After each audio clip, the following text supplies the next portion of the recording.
College football chaos is back, and her name is the transfer portal. Now that spring football is winding down, players are starting to reevaluate their situations at current universities. Do I fit for the long term? Will I no longer be viewed as a starter now that there's a 5-star coming in? What's best for me in my career? And also, we're going to get the most money in terms of NIL. But one position that always draws a lot of interest around this time is the quarterback room, especially when you see a name enter the portal and go elsewhere to compete for starting reps. Some people view this as a negative. I actually view this as a positive for a university. So let's go ahead and discuss. But if you are new here, welcome on into the channel, people. I'm sorry I've been gone for the last several weeks, but I'm back and we're talking college football daily. So make sure you hit the subscribe button and leave a comment down below. What is your thoughts on a quarterback entering the transfer portal after the second wave? Tell your friends, your family, your mortal enemies, best of bros, college football aficionados, everywhere about this channel, because we're on the race to become the #1 YouTube show talking about our favorite sport. Continue to follow me on social media, TikTok, Facebook, Instagram, at Mr. Cole Thompson. That way, conversations surrounding college football don't have to stop flowing past these YouTube videos. And if you really want to have a question answered on YouTube, go ahead and email me at colethompsonwriting@gmail.com. So why is losing a quarterback in the transfer portal a good thing? It's a really simple concept.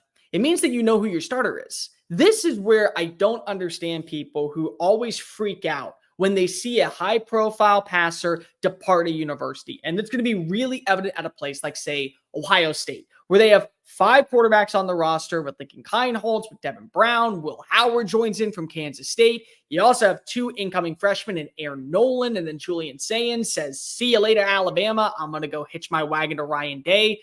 If you see 2 names enter the portal, what that means is there is a clear indication, not just on depth chart purposes, but also when it comes to the starting quarterback role. And the one thing you don't want to have leading up to the season is question marks at the most essential position. Perfect example, when I was covering Texas A&M at a full time, I remember going to fall practice, and we would hear rumors and speculation about who has the frontline job for QB1 in Jimbo Fisher's offense. And it would always be Haynes King. And then one day it would be Zach Calzada. And then if it wasn't Calzada, it was Max Johnson. And then if it wasn't Johnson, it was Connor Wegman.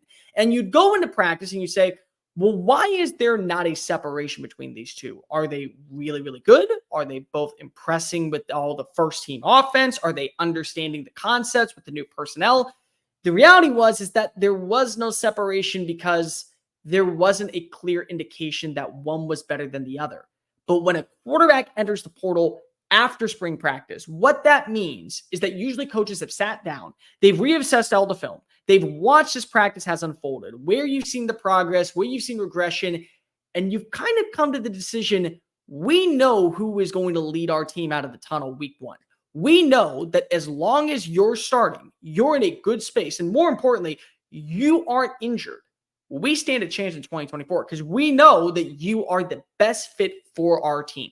And so that means there's no more quarterback controversy. There's no more questions on who is going to be the starter. There's no more questions on which quarterback is actually going to fortify your team and make you that much better. You always see this, and you always see, well, what happens if you lose a quarterback to injury? It's a concern. But wouldn't you rather see your quarterback battle be kind of over, done with, no questions whatsoever, heading into the summer, justifiably saying, okay, here we are at Texas A&M, and Connor Wegman is the starter. So if we lose somebody, we lose somebody. Or better yet, let's talk about USC. USC brings over Diego Paiva from, Diego Paiva from UNLV. Really good quarterback. He actually commits initially to Georgia and then goes, no. I want to stay out west. I want to learn underneath Lincoln Riley. I want to be able to better my chances of making it to the NFL. And the one thing that we can say about Lincoln Riley, the guy knows quarterbacks. It's a second language to him, and he understands everything it takes to make it to the NFL. Don't believe me? He's got 3 Heisman Trophy winners and a 4th finalist that all are now starting at the professional level. So he's got a good, clear understanding. But let's just say Miller Moss ends up losing out on the starting job. Heisman Miller was phenomenal in the Holiday Bowl, and he was clear-cut the favorite to win the starting job. But now you feel good because of Diego Paiva, who has starting experience, who led the Rebels last year to a Mountain West Conference appearance, and also has proven that he can be a starter Now you feel good about your team. And now you build everything around him. You're not just building it around certain concepts that would work for anybody coming into the saddle. You know what works, you know what doesn't, and you know how to better your chances of fortifying your team and making it to the college football playoff. And the margin of error is still so slim. People are talking about right now how because we're expanding the playoff to 12 teams in 2024, it's going to lead to more opportunities for organizations to be able to make it to the CFP. Well, technically, yes, because of 8 new teams are going to be in the mix. But at the same time, how many of those teams are going to come from the Big 12?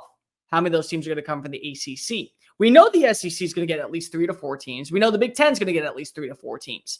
But everyone else has got to be on their P's and Q's. And the last thing that you want is the most essential position to be pigeonholing or constructing you back and contorting you into making mental mistakes to where that loss in week 3 doesn't really mean a lot right now, but it could mean a lot when it comes to week 12 and you have a rivalry matchup against a top 10 opponent. That's where those things matter. So having a quarterback enter the transfer portal at this stage in the game, it's actually a win, in my opinion, for every program out there that is trying to say, we want to go into this year with no questions about our offense, no questions about our defense, especially when it comes to quarterback. If a quarterback is entering the portal and they were in the midst of a battle, that means that you have your answer of who won the job and who is going to be the starter. And to me, that honestly makes it so much easier for teams to be able to benefit, build, and learn how to have their rosters assembled for next season. It creates one of the fewest problems in all of college football. To me, you get a quarterback battle, you see someone enter the portal, it's a souring feeling knowing that you're losing out on a premier guy, but it is a win because of at least now you know how to build your offense moving forward. Make sure you hit the subscribe button and the link down below. Comment, what do you think about a quarterback entering the transfer portal after spring football? Tell your friends, your family, your mortal enemies, best of bros, college football aficionados everywhere about this channel. Follow me on social media at Mr. Cole Thompson. And until next time, folks, see you later.